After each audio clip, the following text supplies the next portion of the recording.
Welcome to the Austin School of Furniture podcast, brought to you by, well, the Austin School of Furniture. We're a fine furniture school in Austin, Texas, offering classes of all lengths to all woodworkers of all skill levels. Join the ASF staff as we talk furniture making, how to grow as a craftsperson, and interview incoming instructors. Thanks for listening. Hey there, everybody. I'm Austin Waldo with the Austin School of Furniture podcast. I'm Michelle Myers. And this is episode 7? That sounds right to me. Yeah, something like that. Episode 7. Well, we're just chit-chatting, hanging out at the so school, drinking coffee, working with wood. Working hard. What are you working on right now? A lot of bids. I'm working on 3 bids right now. Okay. So drawing stuff out, sending proposals. Yep, proposals, quotes, getting pricing from fine lumber and certainly woods and other people. Other people? Okay. What are the projects? One is a built-in pantry. It used to be a water heater closet, and they're turning it into a built-in pantry. Mm-hmm. But this house that's getting renovated used to be a bomb shelter, one of 3 in the city of Austin, I guess. And just like everything is like cinder block construction. Mm-hmm. None of the walls are square or plumb or anything. And the poor Tyler, gosh, he's doing a great job for what he's working with. Yeah. Interesting. It's an interesting building. I drove up and I was like, this does not look like residential. Am I in the right place?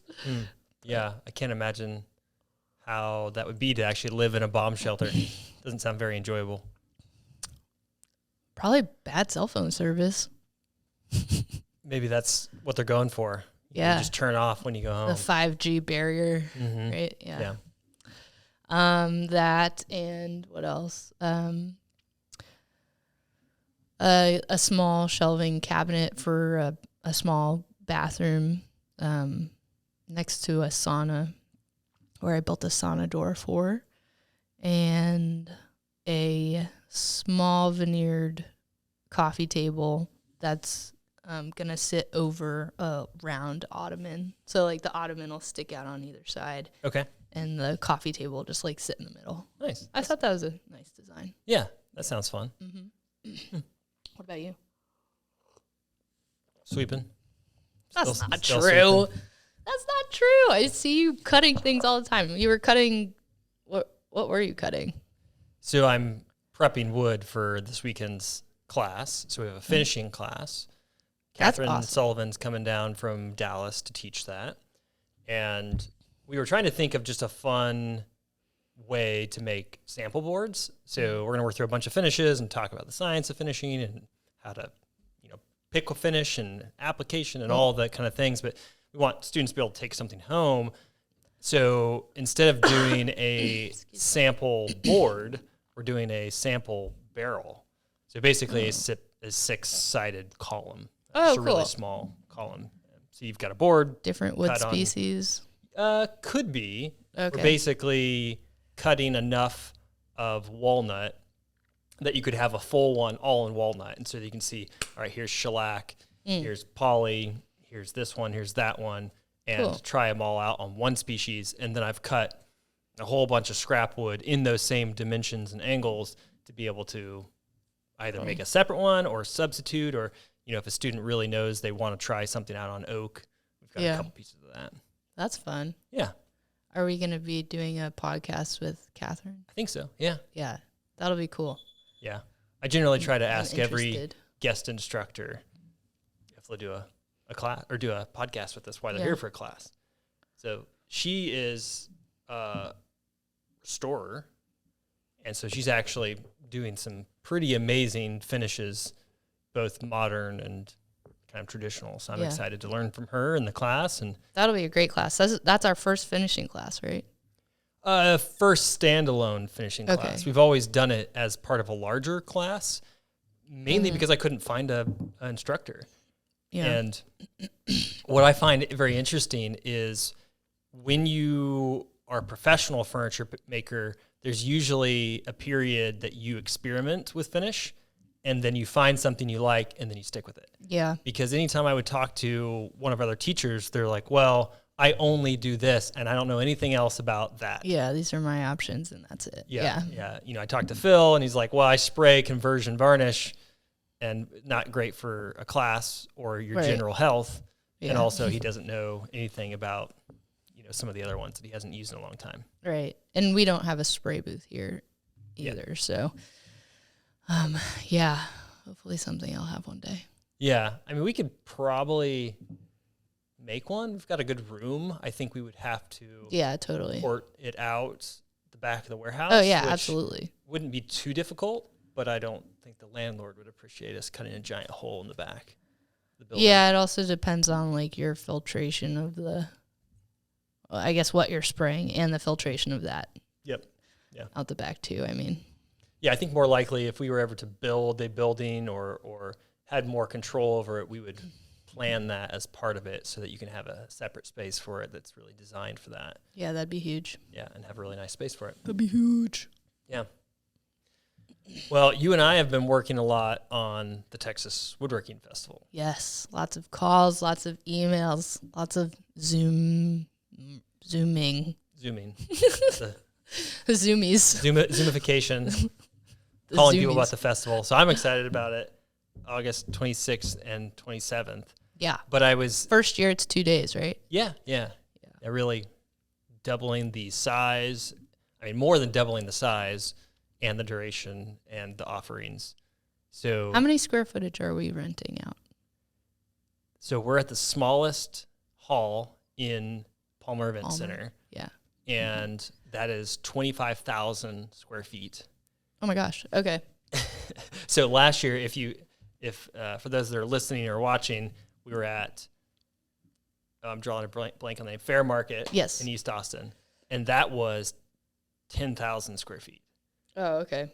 So more than double yeah. inside, plus 5,000 square feet upstairs for the education level. Yeah. Are we talking about the outdoor space yet or no? No, that's a secret. Oh, yeah. Okay. Yeah. Sorry. You can hype it, but you just can't. There might be an outdoor space. Yeah. Yeah, but we also have like this year we have the VIP lounge downstairs in the normal space. We have the demo stage. Mm-hmm. Multiple stages, multiple classrooms. Yeah. Yeah, that's another thing that's kind of different for this year is the different ticket tiers. So general admission gets you in the door. You get to walk around the exhibition hall. You get a drink token and hang out for the 2 days. And anything that's downstairs on the demo level, excuse me, you get to see and participate in and have fun. Mm-hmm. And then there is another ticket tier above that, which is the education level. And you get into the, exhibition hall as well as upstairs. And we're bringing in teachers and business people to lecture, demo, teach on various topics related to woodworking and furniture making. Mm-hmm. And then the VIP level gets you all of those things, plus access to the private VIP lounge. And there's a private bar in there. There's soft seating. You get a VIP swag bag with some things in it, a few other small things here and there. And then one thing that I'm really excited about is the VIP level gets you access to the after party, which is on Saturday evening. Yeah. Immediately after the show. After the first day of the show. Right. Yeah. And that is only for exhibitors, the Texas Woodworking Festival staff, and VIPs. I've always had a complaint about the show that it was my event, but I'm so busy that I don't actually get to talk to anybody that comes to the show. Yeah. Just running around doing things, working, and before you know it, it's over and everybody packs up and leaves. And I don't feel like I get to meet any of the people that come. Yeah. Whether they're, a furniture maker or an influencer or whomever it might be. So I said I want an after party where I don't have to do anything and I can just hang out, talk to people. Cool. Who are the like VIPs that are coming so far? Well, I mean, who knows? I mean, It's still pretty I fun. messaged Obama. He might be there. Oh, cool. Yeah. All right. I don't know. Does Obama do woodworking? No. I don't But there are some celebrities out there I've that heard that he's a do. big golfer. Yeah, a basketball player. But I mean, so you can buy a VIP pass. So however you want to define VIP.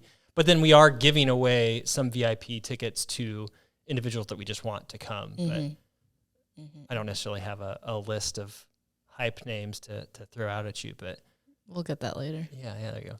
Content creators, furniture makers, the exhibitors themselves will be there.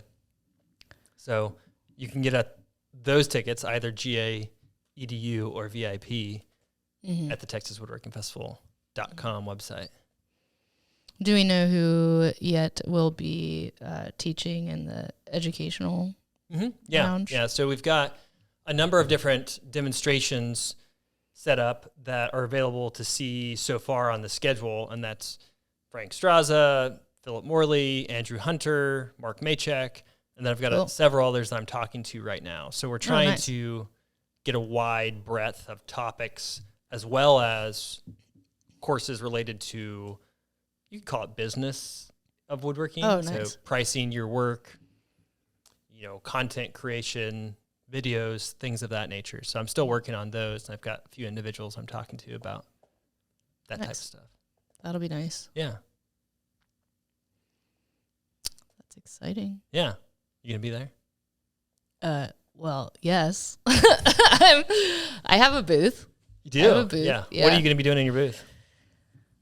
Just showing my work. Still trying to figure out what pieces or designs I'm going to have there. I don't want to be redundant and show the same thing twice. So, last time I showed my teardrop mirror, a tabletop lamp, and a nightstand.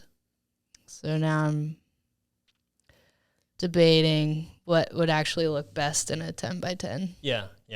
Well, as a furniture maker, what did you get out of the show, if I can ask? Last year, a lot of networking. I think a lot of local people coming and seeing who's there. It was fun also. Yeah. And it was fun to kind of just show off my work. It attracts a lot of woodworkers. Yeah. So, you're kind of nerding out all day on, whoa, how did you do that? Oh my gosh, that detail, blah, blah, blah. And, you have the people coming and just like getting on their hands and knees and like opening up your drawer and like totally breaking down your work. And it can be intimidating, but like it's also really fun because I know what I'm showing is good. So go ahead. Just don't drop it.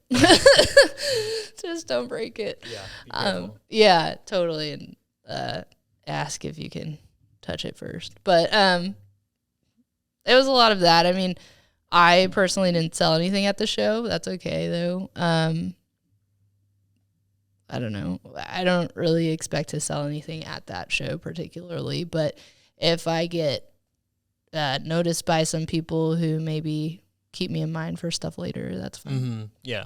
And this year, now that we've got a bigger team kind of helping with this, I think we are going to be marketing as well to interior designers and architects so that it is a little bit more attractive to a furniture maker, from not just a help support the school and come show off what you're making, but you might sell something or get a client out of it.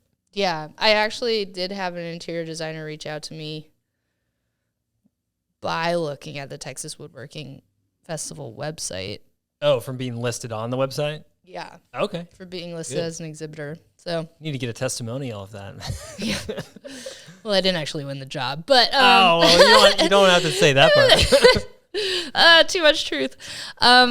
It's still a good contact, it's not like that's the end. Yeah. But you can always reach out to them on another job or something. Yeah, totally, and vice versa. But that person would have never found me if I wasn't there. So yeah.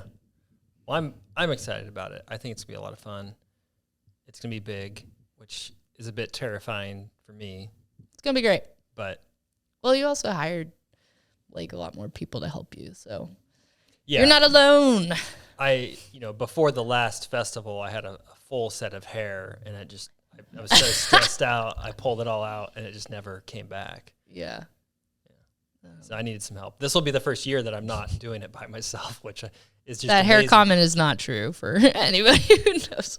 I typically make up a different story about my hair every time. Okay, cool. Yeah. Used to be like I didn't eat my vegetables, and so there you go. Yeah, when you were a teacher, that's probably what you said, right? Yeah.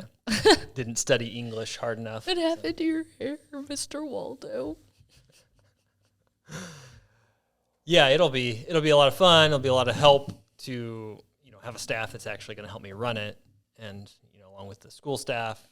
And then it helps to promote the school and helps to raise funds. And yeah, I think this year I'm super excited for the after party as well, but I don't think I'm going to be in my booth very much. I think either my wife or my parents might be in my booth, and I might be just like walking around networking. Yeah, well, it's not a bad thing. We'll see. Maybe I could keep my daughter in my booth as like a little magnet. Yeah, bring people over. Yeah. Oh my gosh, look at the cute baby. Little tools and apron and totally. Yeah. We have like all these tools for her, and she loves them. She loves her drill. Oh, nice. It also makes a lot of noises. So you got that tap tap bang bang book for her. Mm-hmm. She likes it. It's not her favorite, but she loves it. She reads it. She'll pull it out. She'll pull it out every now and then. Yeah. Well, we're getting new companies every week, and there are some really cool companies that are going to be there already. Yeah. Lee Nelson just recently signed up, so that they're going to have some tools there, and that'll be a lot of fun. Totally. That'll be good. Mm-hmm. Good to get your hands on some of those nice things. Yeah. And I recently met Wes Lewis, who runs James Wesley Furniture. Okay. And I was gonna say that name sounds familiar. And it's really weird how this whole thing came about, but one of our intensive students had given me a list of companies or individual furniture makers that he might want to work for after. Oh, wow, cool. And we were talking about it and their type of furniture, and then he wanted like a letter of recommendation. And one of the companies he mentioned was James Wesley Furniture. And so I was going through this gentleman's Instagram, and he had a Mother's Day post about his wife. And then I realized that I went to school with his wife. Oh, wow. And then he's from Wichita, which is where I'm from. Oh, my gosh. And that wow, he lives, small world. or he works down the street from where my parents live. And so last time I was back visiting family, I went and saw his shop. Cool. Yeah, I was looking at the map, the interactive map of where everybody is, and I think I'm right next to him, and that's like kind of intimidating because he looks like he has some really good stuff. So now I'm like, I gotta make my best. Bring your A game. Yeah, totally. Don't want to be next to somebody looking like an amateur. No, he does good work for sure. Yeah, he had just finished this gigantic conference room table right before I visited, and he was showing me the sample, and it's basically like a nice version of IKEA cardboard furniture where it has corrugated cardboard in it. Because this is like 6 by 30 conference room table. Oh, wow. So to be able, you can't make that out of solid wood to have the inlay and veneer that he had on top. So it's basically this composite of cardboard and then wrapped in a very thin wood veneer. And it was crazy cool how it worked out. I've seen Phil do a few things like that. I did see an article about that, I think, in Fine Woodworking recently. I was looking on their website. When it was, I was looking at an article about torsion boxes, and they had mentioned it in there, and I was like, okay, cool, I can see that in a torsion box, sure, whatever, but like for a table?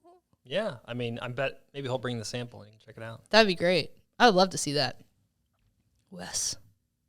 Yeah, it's confusing. If you're His listening. name's Wes Lewis, but it's James Wesley Furniture. Maybe that's his full name.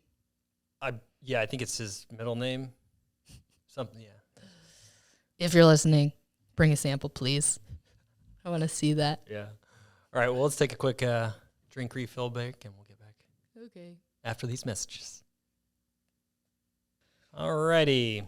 So, yeah, like we're saying, Texas Woodworking Festival, August 26th and 27th, and you can get tickets at the TexasWoodworkingFestival.com. Mm-hmm. We kind of have an early bird special going on for the EDU and the VIP tickets right now. Till when? I should probably know that. I think it's March. Basically, until we have the schedule fully roughed out. Okay. And after that, everything will go up. But I see. get your tickets before the price goes up. Yeah. But yeah, I think, bigger picture besides just the Texas Woodworking Festival, I think there always seems to be a lack of community around some of these industrial arts, hobbies, Totally. trade. And so Lack of community, it's almost like because it's done in such an industrial space, like the finer arts don't, like, you're dirty. well, yeah, or if you do something for a profession, can you not have a community around it? And there definitely is a lot of, there's groups for every type of programming language and Totally. photography and videography, but then for some reason you get into things that you do with your hands, and there tends to be less, not non-existent, but less. Well, I mean, I think especially in Austin's cool in that they have those creative spaces like Springdale General and places like that, where it's like, oh, you're an artist here, take this space for, a third of the cost that it would normally cost. But those spaces are not, they're set up for like the textiles and ceramics and painting. And like, if we were to go to them and say, hey, I'm a woodworker, I'm going to just beat up your space. And make a bunch of dust and noise. And noise, yeah. Those environments are not conducive for us. And we're probably not very welcome there. So then... I wouldn't say we're not welcome. I think it's just not, like you said, it's not set up for that. Yeah, I guess, I think, if we had a showroom there, they'd be like, awesome, great, but we can't, I don't think the noise and dust would be. Yeah. I mean, that is... the wear and tear on the space. If you were to go back and look at my original business plan circa 2016, when the ideas first started happening, it was a ecosystem Springdale General for the industrial arts. That'd be awesome. And then my dreams were quickly crushed when I realized how much real estate is there. Right. And the real estate is the biggest issue, and I think that's why we get so split up. I mean, you have, at least in Austin, like the Splitter Group, which is a co-op shop kind of. And in other big cities, you have those as well. I was in one in New York as well. But space is so challenging for the industrial arts, and that's probably why we get so split up, I think. Yeah. I mean, because you start doing the math on square foot prices of real estate. Yeah. And then square footage needed for woodworking, maybe ceramics, glass blowing, any of those industrial, and you start to see that, metalwork. Yeah. You start to see that, equilibrium point get way off. Totally. Where even for woodworking classes, we need a lot of square footage, but the per square foot price of light industrial spaces is just getting to the point where it's too high for anybody in those spaces to make money, unless you're part of a collective, and that has some benefits there. But how long until the property owner sells that for development? Or ups the price so much that you can't afford it anymore. Yeah, but you're doing things about that. Well, we're trying. Yeah. I don't know. the meetup group always seems to be pretty successful.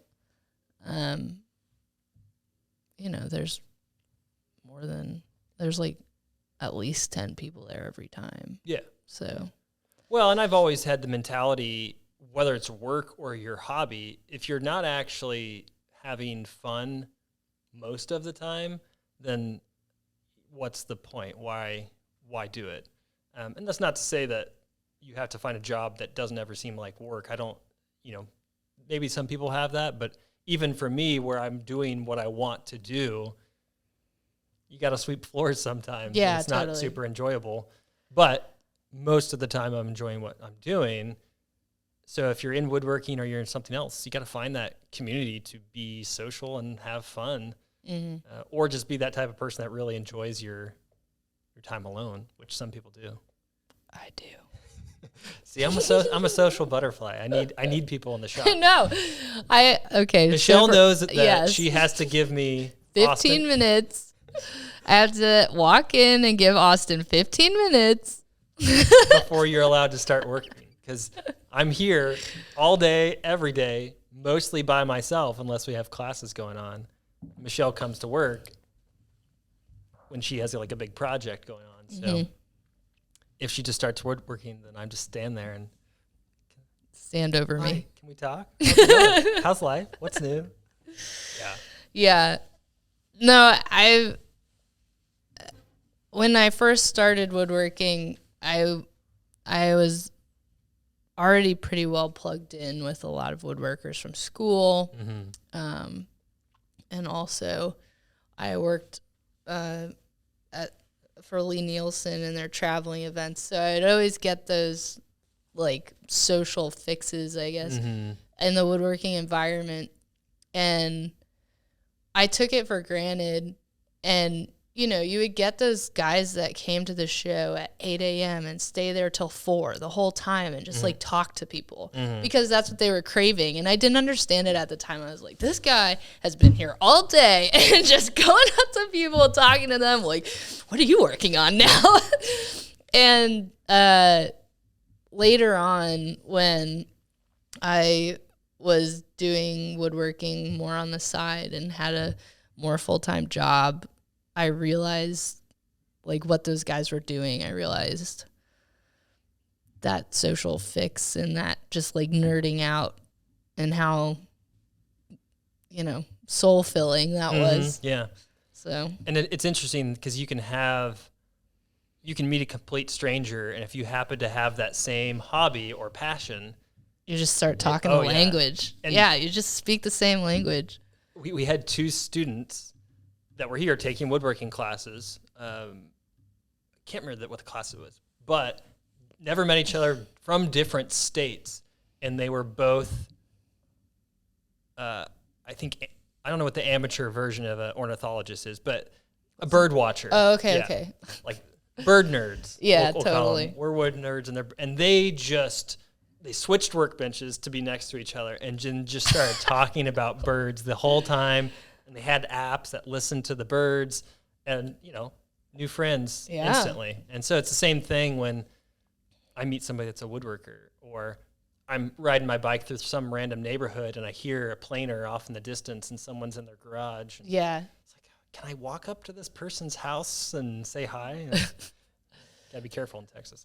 Yeah. There are, surprisingly, in my neighborhood, there are a lot of hobbyists. Yeah. And, we're like all recently finding each other. And then I was walking my dog like a year ago, and this guy's in his garage like planing something, listening to Brandy Carlisle, and I was like, that is my person over there. My best friend. Yeah. But it is funny how that happens. Yeah. Cool. All right. That's all I got. Me too. Okay. That was fun. Okay. Yeah. I had fun. Me too. Until next time. See ya. We're not going to get into that. I don't know. We got to figure it out, man. We haven't figured it out. We'll do the alpha hasn't come out yet. The podcast alpha. Who shall it be? Yeah. We got to do the actual ending first. Oh, what's the ending? where we say stuff to end. Oh, okay. Okay. Yeah. Well, if you like the podcast, like and subscribe. We're available on the different platforms, YouTube and all the other audio ones. But check out the rest of our videos. And if you're interested in the school, check out austonschooloffurniture.com. We also have online videos that you can find at austonschooloffurniture.online. And of course, if you're interested in coming to the Texas Woodworking Festival in August, check out the texaswoodworkingfestival.com. Thank you for listening. Bye. You're